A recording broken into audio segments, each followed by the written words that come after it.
नमस्कार, स्वागत है आपका एपेक्स कैरियर क्लासेज की ऑनलाइन क्लास में। जैसा कि आपको पता है कि हमारे निरंतर प्रैक्टिस सेट आ रहे हैं बाल विकास एवं शिक्षण शास्त्र के, उसी क्रम में आज हम आपके लिए next chapter next practice set लेके आए हैं बाल विकास एवं शिक्षा शास्त्र का, जो आपके MP TET, UP TET, REET, C TET, super TET, जितने भी कॉम्पिटिटिव एग्जाम हैं टीचर एलिजिबिलिटी से संबंधित, उनमें सभी में ये प्रैक्टिस सेट आपको काम आएगा। तो आइए शुरुआत करते हैं अपने पहले प्रश्न पर। पहला प्रश्न है, बुद्धि होती है। पहला प्रश्न दिया गया है कि बुद्धि होती है, जन्मजात होती है, अर्जित होती है, दोनों होती है या फिर कोई नहीं। यहाँ पे क्वेश्चन को ठीक तरह से पढ़िए और आंसर दीजिए। आप, मुझे पता है कि इसमें थोड़ा सा कंफ्यूजन की स्थिति में जा सकते हैं, क्योंकि आप इसका आंसर बताएंगे क्या, दोनों, कि जन्मजात भी होती है, अर्जित भी होती है, जो कि आंसर गलत है। इसका जो सही आंसर है वो है बुद्धि जन्मजात होती है। जी हाँ, बुद्धि अर्जित नहीं कर सकते।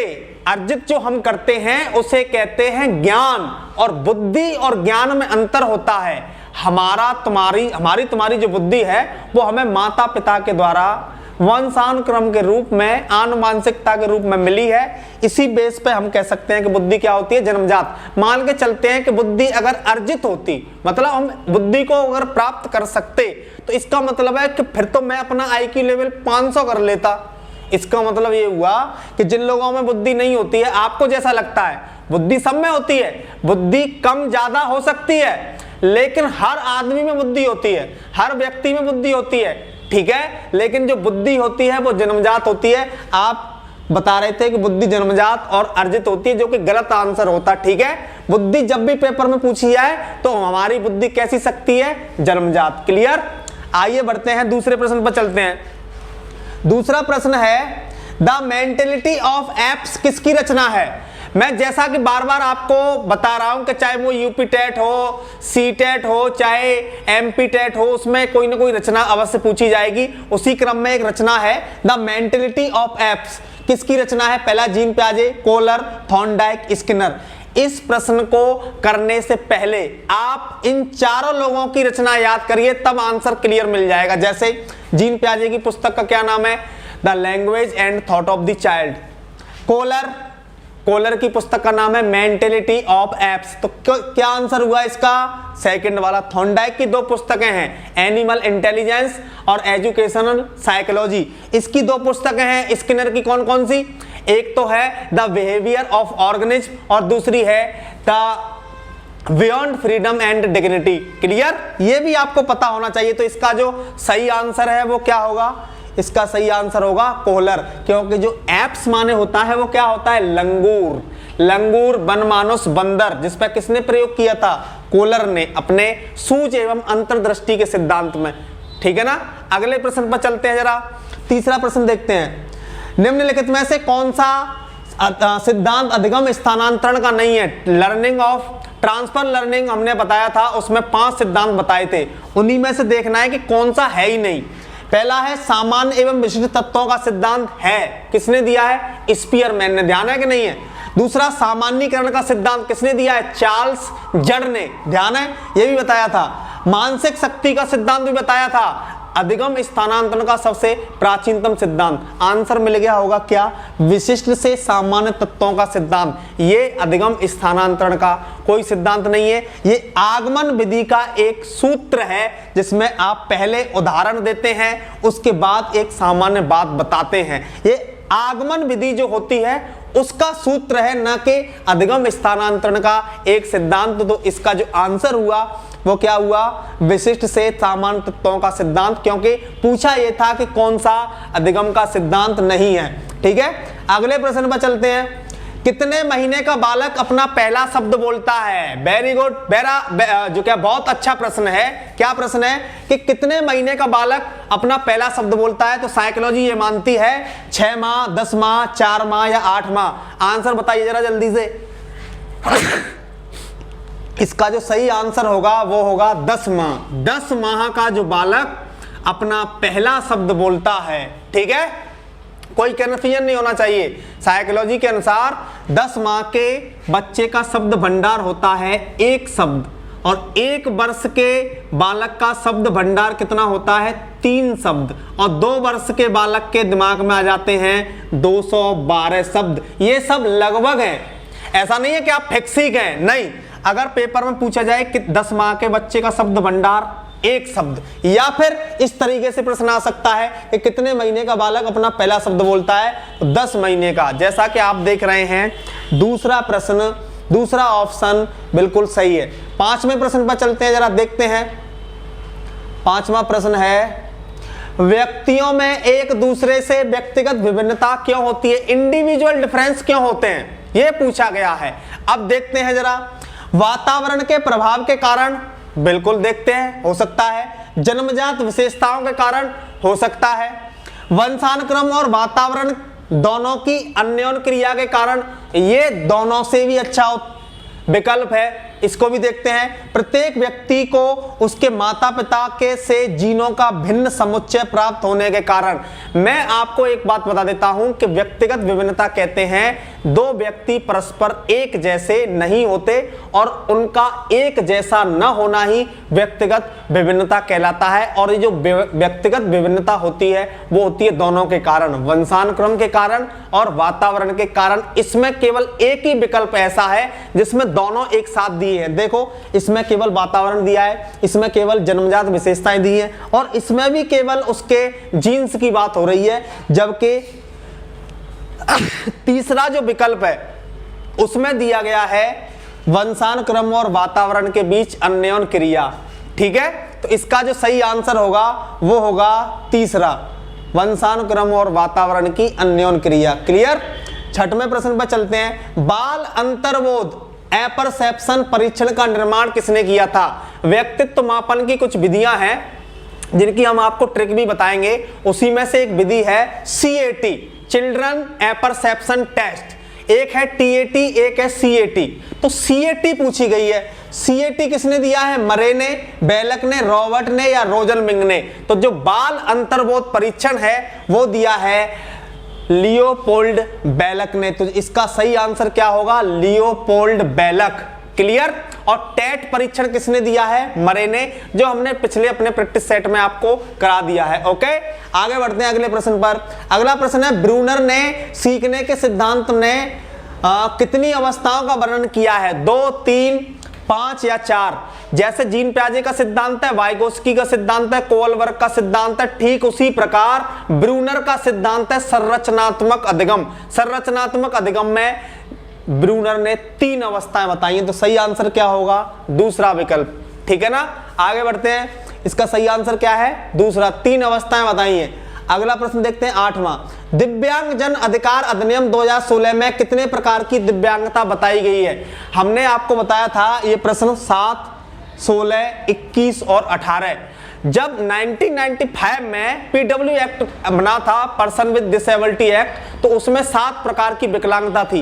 हाल ही में ये अधिकार अधिनियम बना है दिव्यांगों के लिए, इसमें उन 7 प्रकार की विकलांगता को 21 प्रकार की विकलांगताओं में चेंज कर दिया गया है। तो इसका जो सही आंसर होगा वो होगा तीसरा विकल्प। ठीक है, सी विकल्प बिल्कुल सही है। आइए अगला प्रश्न देखते हैं, जीन पियाजे के अनुसार 2 से 7 वर्ष के बीच का बच्चा संज्ञानात्मक अवकाश की किस अवस्था में होगा। ट्रिक बताई थी सबने, पूरी की मूर्ति आपकी, उसमें 4 अवस्थाएं बताई थी। पूछा यह है कि 2 से 7 की कौन सी अवस्था है। औपचारिक होती है 11 से ऊपर, ये है नहीं। मूर्त संक्रियात्मक 7 से 11, ये है नहीं। संवेदी गतिक 0 से 2 और पूर्व संक्रियात्मक 2 से 7। क्या आंसर होगा इसका? इसका जो आंसर है वो है चौथा विकल्प। ठीक है, आगे बढ़ते हैं 10वें प्रश्न पर। सामूहिक अचेतन का विचार किसने दिया है? आप जरा बताइए, सिगमंड फ्रायड, युंग, एडलर या टर्मन।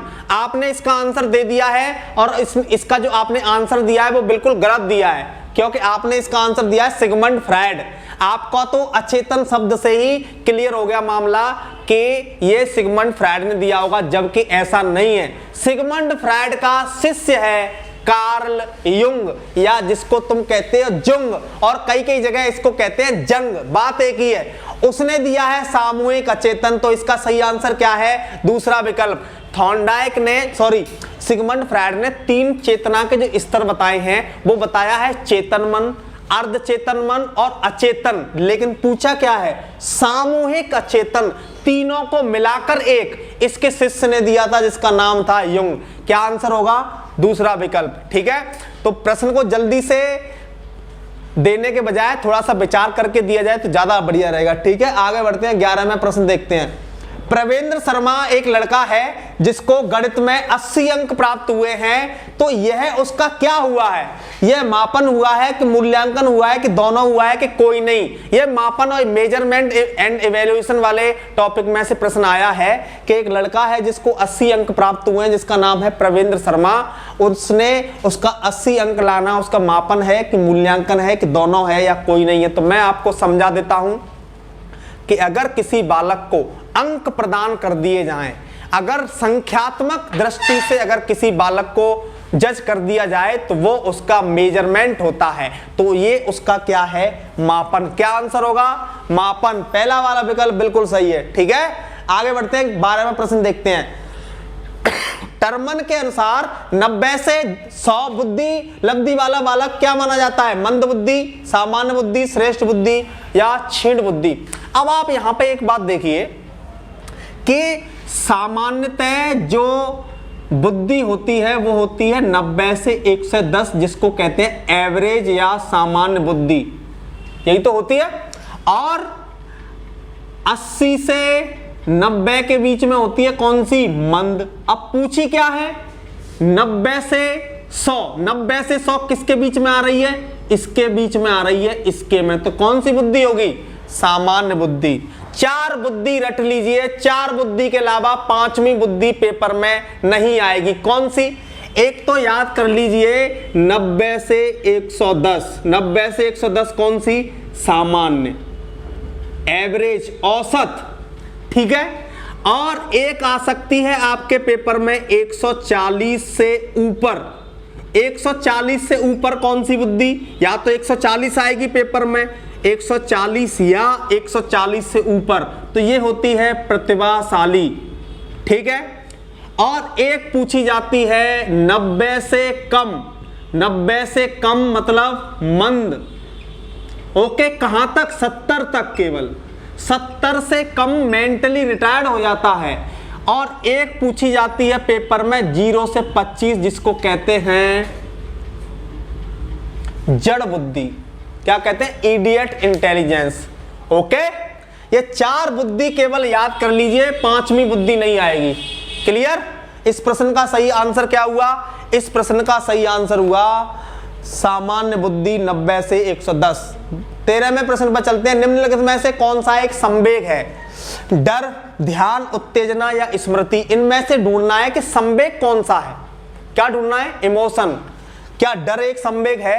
क्या ध्यान है? क्या उत्तेजना है या स्मृति है? तो मैं आपको क्लियर कर दूं, इसका जो आंसर होगा वो होगा पहला वाला विकल्प, क्योंकि ध्यान कोई संवेग नहीं होता, उत्तेजना कोई संवेग नहीं होती और स्मृति भी कोई संवेग नहीं होता। जबकि भय, जिसको कहते हैं डर, क्या होता है? एक संवेग होता है जिसके साथ मूल प्रवृत्ति जुड़ी हुई है, पलायन। डर लगते ही आपको भागना पड़ेगा, उसको कहते हैं पलायन। तो पलायन क्या है? मूल प्रवृत्ति है, और डर क्या है? संवेग है। यह प्रश्न आपको क्लियर हुआ? ठीक है, आगे बढ़ते हैं, अगला प्रश्न देखते हैं। बहुबुद्धि का सिद्धांत किसने दिया है? बिने ने, स्पीयरमैन ने, थॉर्नडाइक ने, गार्डनर ने? 4 विकल्प दिए हैं, आपको यह पता होना चाहिए कि बिने ने कौन सा दिया है, स्पीयरमैन ने कौन सा दिया है, थॉर्नडाइक ने कौन सा दिया है, गार्डनर ने कौन सा दिया है, या इनमें से किसी ने दिए भी है कि नहीं भी दिए हैं, ये आपको पता होना चाहिए।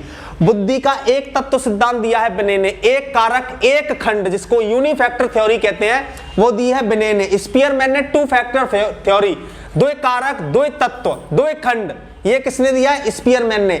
थॉर्नडाइक ने दिया है बहुकारक, मल्टी फैक्टर, और यहां पूछा है मल्टीपल इंटेलिजेंस। दोनों में अंतर है, बहुबुद्धि और बहुकारक बुद्धि अलग अलग है। जब मल्टी फैक्टर थ्योरी होता तो इसका आंसर होता थॉर्नडाइक, लेकिन multiple intelligence given by Harvard Earl Gardner, जो इसका पूरा नाम है। ठीक है, तो इसका सही आंसर क्या हुआ? इसका सही आंसर हुआ गार्डनर। 15वां प्रश्न देखते हैं, आज का लास्ट प्रश्न हमारी इस प्रैक्टिस सेट का, वो है पढ़ने व लिखने संबंधी अक्षमता को क्या कहा जाता है? डिसलेक्सिया, डिसग्राफिया, डिस्प्रैक्सिया और ADHD।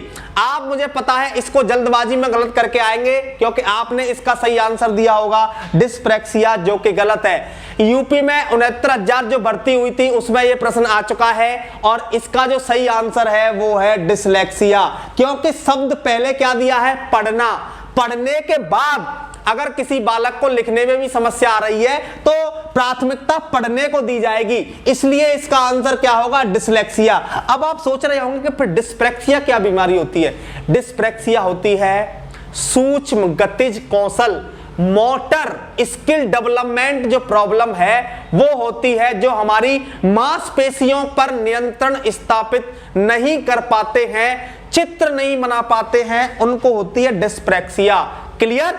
यहां तक आपको मैं बता देता हूं कि इसका जो आंसर है वो है डिसलेक्सिया। ओके, आज की क्लास यहीं पे समाप्त करते हैं। आपको हमारी क्लास कैसी लग रही है या फिर अच्छी लग रही है तो कमेंट करिएगा और वीडियो को ज्यादा से ज्यादा अपने लोगों तक शेयर करिए, फ्रेंड को भी भेजिए और हमारे चैनल पर आप नए हैं तो कृपया करके सब्सक्राइब भी कर लीजिए। मिलते हैं किसी नए प्रैक्टिस सेट में। Thank you so much, good bye.